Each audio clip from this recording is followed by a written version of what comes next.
कहने लगा प्रभु चाहे कुछ भी हो, अब मैं इनसे इनकार नहीं कर सकता। पल ने जैसे ही सागर उठाया संकल्प के लिए, जल छोड़ने के लिए, शुक्राचार्य ने मन में विचार किया कि हमारा शिष्य बर्बादी की कगार पर खड़ा हुआ है। तो भक्तों, शुक्राचार्य ने सूक्ष्म रूप बनाया और सागर की टोटी में विराजमान हो गए। शुक्राचार्य मन में सोचने लगे कि अगर हमारा शिष्य बर्बाद हो,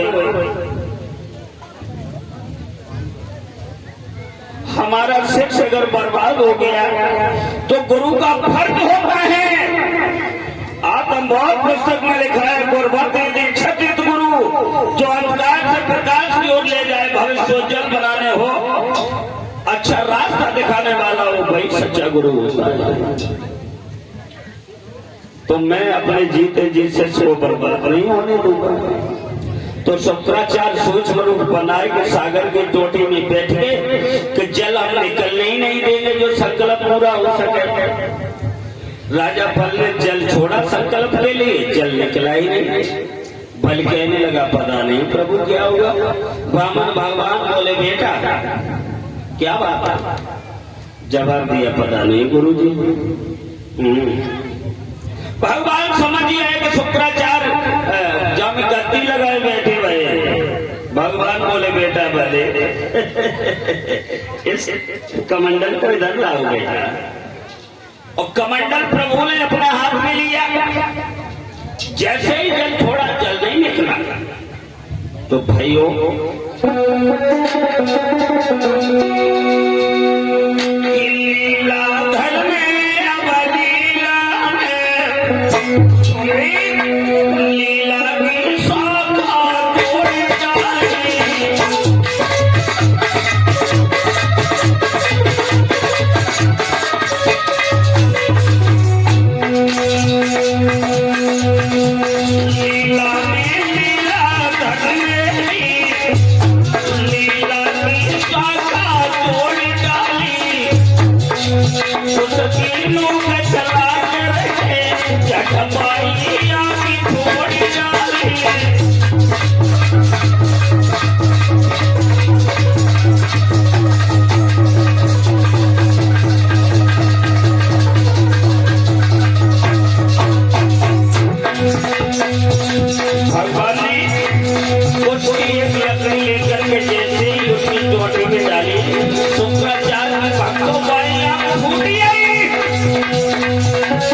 लेकर के भाग दे कि लला तुम्हें दिखाई दे सो करो।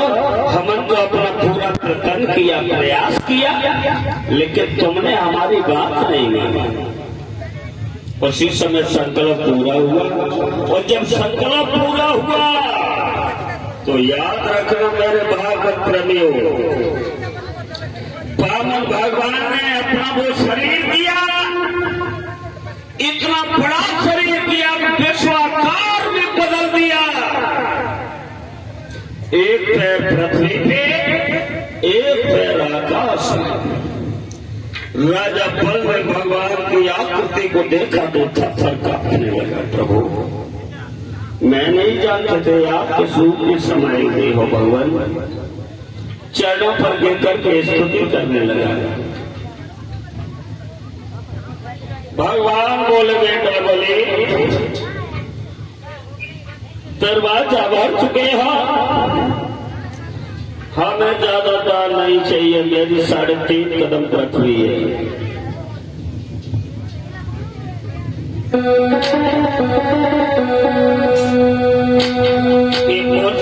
स्वरूप की छाया में और सूरज के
लेकिन आधा कदम हमारा बाकी है।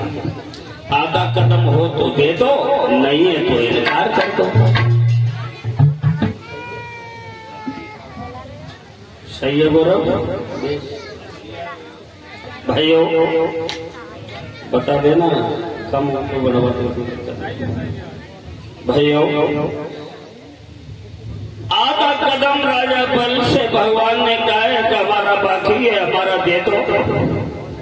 बल बोला, प्रभु हमारे पास अब तो कुछ नहीं बचा।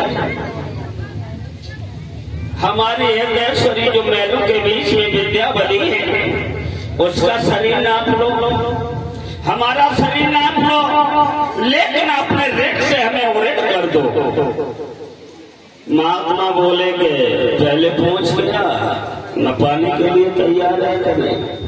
तो राजा बल द्वार से जब महलों में पहुंचा और उसकी हृदयश्वरी विद्यावली ने अपने साजन को आते हुए देखा तो बोली, पिया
जब जब महलों के बीच में आते थे तो चेहरा गुलाब की तरह खिलता था, लेकिन आज तो चेहरे पर मुरझाई आ गई। प्रीतम कारण क्या?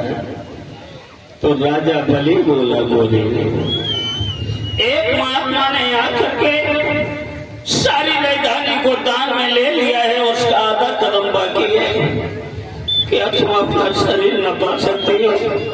तो विद्यावली बोली, साजन इस तरह से पूछ रही हो, मेरे शरीर पर किसी दूसरे का अधिकार है? प्रीतम आपका अधिकार है, आप चाहो तो कर लो। बोले पिया कि इस तन पर है अधिकार तुम्हें, चाहे सो दशा कराई दे।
सदकार आपका हमारे ऊपर है। आप क्या कह रहे हो?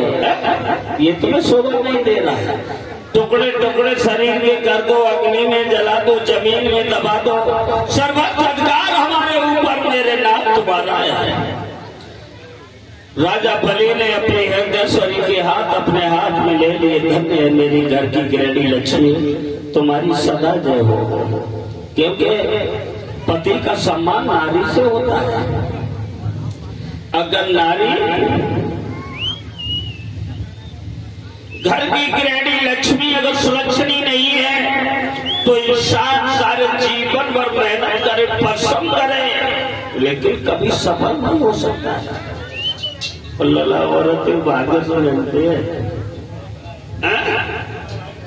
इसी मध्य 51 मुद्रिकाओं से आदित्य यादव, सनौफ रवि यादव जो किनाबा काशगढ़ से आए हुए हैं, भैया 51 मुद्रिकाओं से सम्मानित चल रहे हैं। भगवान सुख शांति प्रदान करे, धन क्षेत्र के लिए इनके हाथ बढ़ाए, प्रभु से यही कामना है। बोलिए आनंद कंद भगवान की।